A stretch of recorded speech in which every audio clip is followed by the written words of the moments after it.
Hello all, let's get started with today's science chapter that is microorganism. Microorganism जो है वो हमारा मित्र भी है और हमारा दुश्मन भी है। तो ये जो चैप्टर है वो मोटा मोटा मेरा माइक्रोऑर्गेनिज्म हमारे मित्र और हमारे दुश्मन दोनों का जो रोल कर रहे हैं के बारे में आगे बताया गया है कि what a micro organism. Now micro organism जो है वो एक टाइनी ऑर्गेनिज्म है।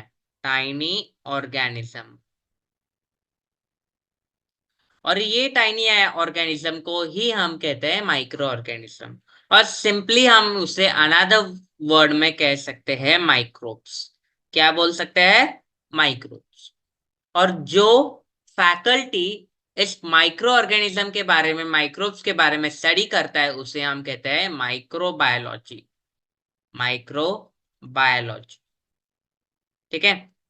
और जो एवरेज साइज है वो 1 माइक्रोमीटर के बराबर है। 1 माइक्रोमीटर के बराबर किसकी साइज है? माइक्रो ऑर्गेनिजम्स की साइज। अभी ये जो माइक्रो ऑर्गेनिज्म है इसमें दो टर्म्स जो आते हैं जो है हमारे माइक्रोस्कोपिक ऑर्गेनिज्म। ऑर्गेनिज्म जो है हमारे दो प्रकार के हैं, माइक्रोस्कोपिक ऑर्गेनिज्म और मैक्रोस्कोपिक ऑर्गेनिज्म। Macroscopic organism. क्या कोई मुझे ये दो टर्म का मीनिंग बता सकता है तो कमेंट सेक्शन में बताइए। माइक्रोस्कोपिक और मैक्रोस्कोपिक। माइक्रोस्कोपिक, हाँ आपने सही बोला। माइक्रोस्कोपिक जो है वो थोड़ा स्मॉल इन साइज होता है। Small in size. और साथ ही हम अपने नेकेड आई से देख नहीं सकते। जो मेरा मैक्रोस्कोपिक ऑर्गेनिजम्स जो होते हैं वो थोड़ा comparatively much larger in size होता है जो हम नेकेड आई से देख सकते हैं। ठीक है, आगे बढ़ते हैं।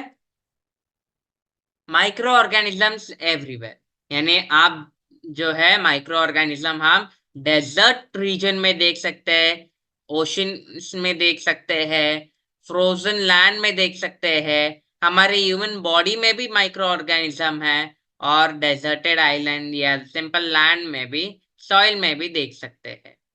आई होप ये आपको क्लियर। अभी माइक्रो ऑर्गेनिज्म के डिफरेंट टाइप्स है, जैसे bacteria, fungi, protozoa, algae and viruses. अभी पहला हम देखेंगे बैक्टीरिया।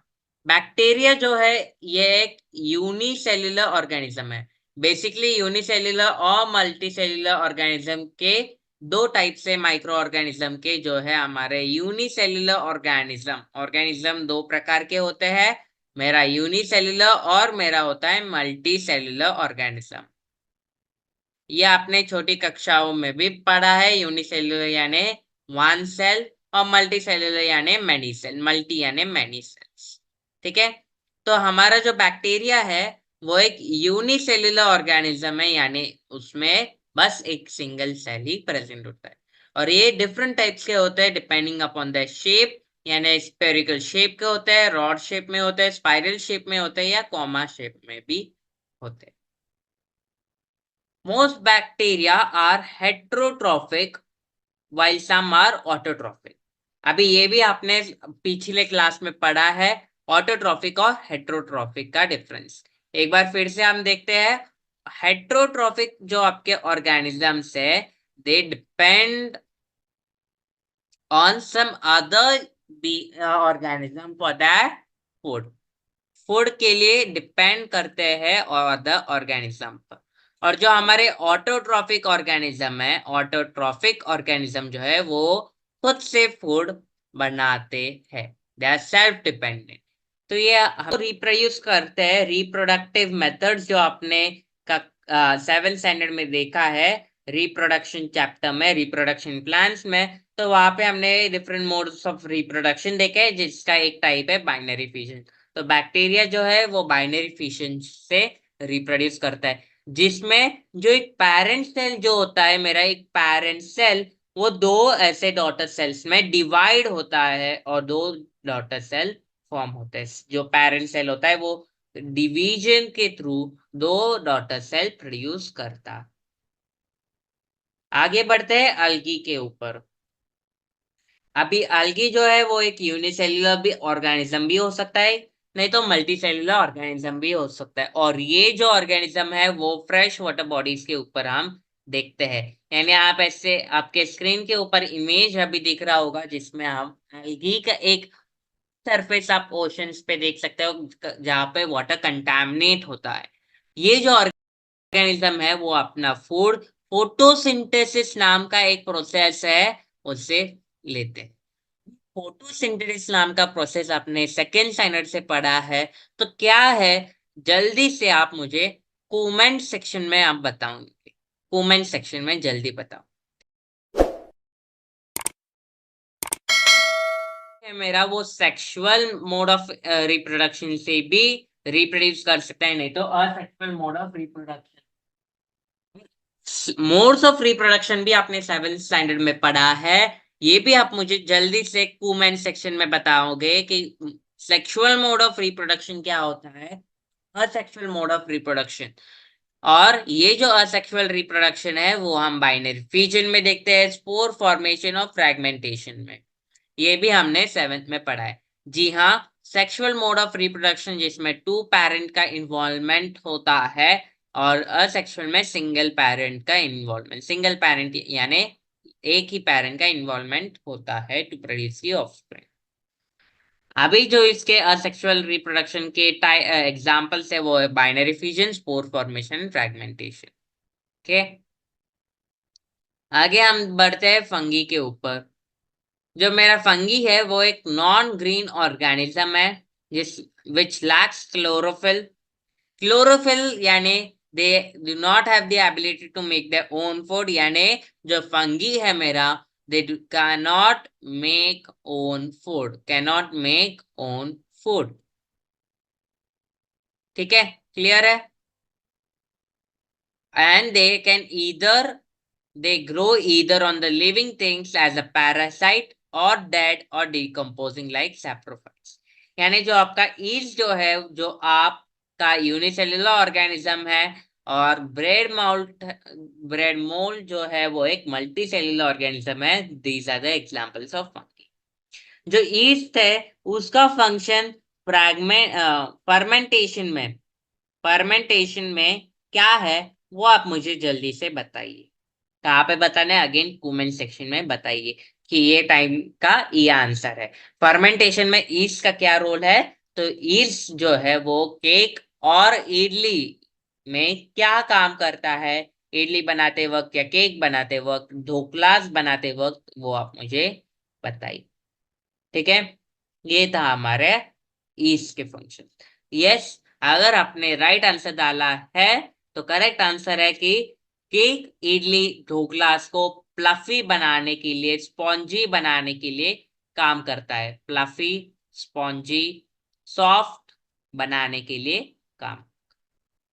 और जो आपके ब्रेड मोल्ड यानी ब्रेड में जब मॉइस्चर लगता है, तो आपने 7th में भी पढ़ा है, तो स्पोरेंजिया नाम का ऑर्गेनिज्म जो आपने 7th में पढ़ा है वो यहाँ पे काम आ रहा है। Spore formation, type of asexual reproduction, ये हम यहाँ पे भी पढ़ रहे हैं। स्पोर फॉर्मेशन और बडिंग जो है वो ईस्ट में होता है। ईस्ट जो है वो बडिंग के मेथड से होता है। जो मेरा प्रोटोजोआ है अगला type, it is a primitive organism which have animal like characteristics, they may have free living parasitic और symbiotic। अभी ये पैरासाइटिक और सिम्बायोटिक रिलेशनशिप जो था वो भी अपने first chapter of 7th standard science में पढ़ा है, वो भी आप मुझे बताइए। ये जो आप मैं हमेशा बता रहा हेट्रोट्रॉफिक ऑर्गेनिज्म जो है वो 4 प्रकार के हैं, होलोजोइक, सैप्रोफाइटिक, पैरासाइटिक और सिम्बायोटिक।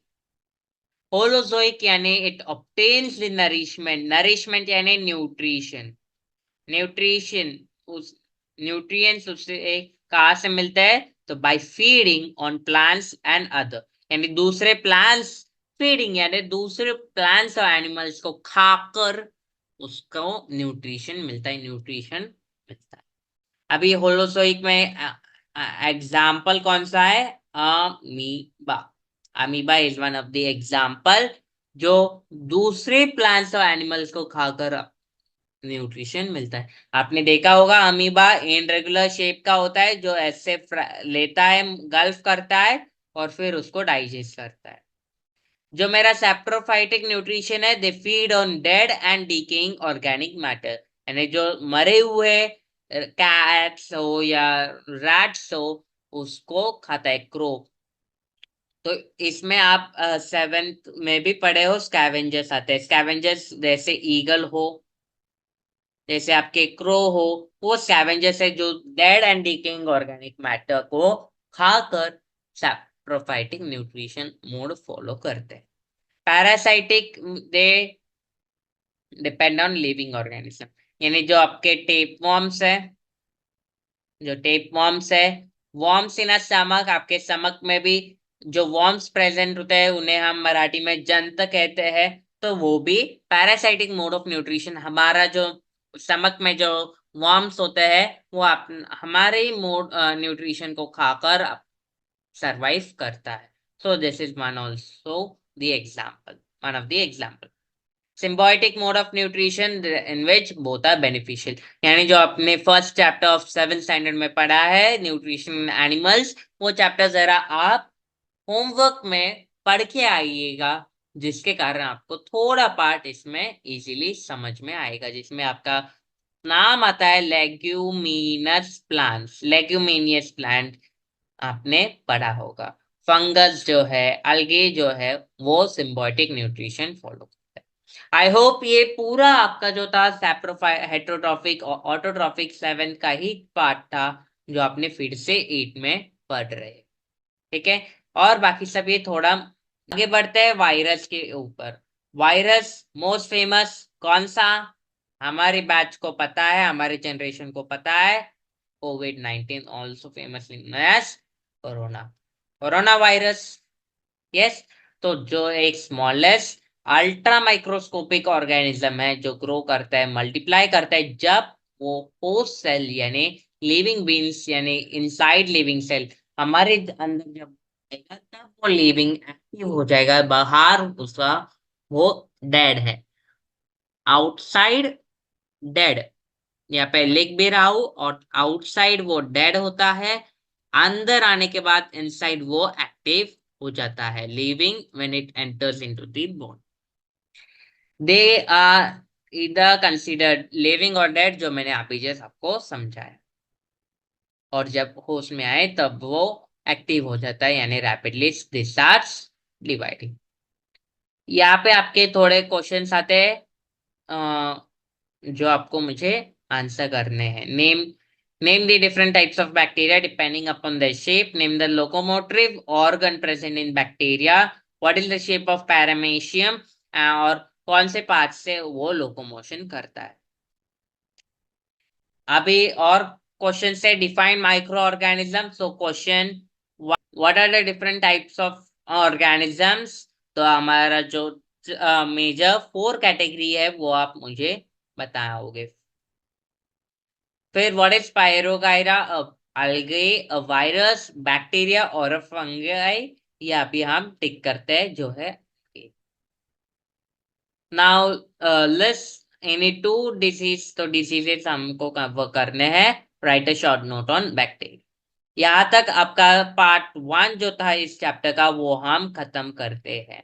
अगले वीक पार्ट 2 इस चैप्टर का आएगा, जिसमें हम नेक्स्ट टाइप के ऊपर देखेंगे, यानी फ्रेंड या दुश्मन, वो हम अगले एपिसोड में देखेंगे। Stay tuned and like, share, subscribe my channel. Thank you all.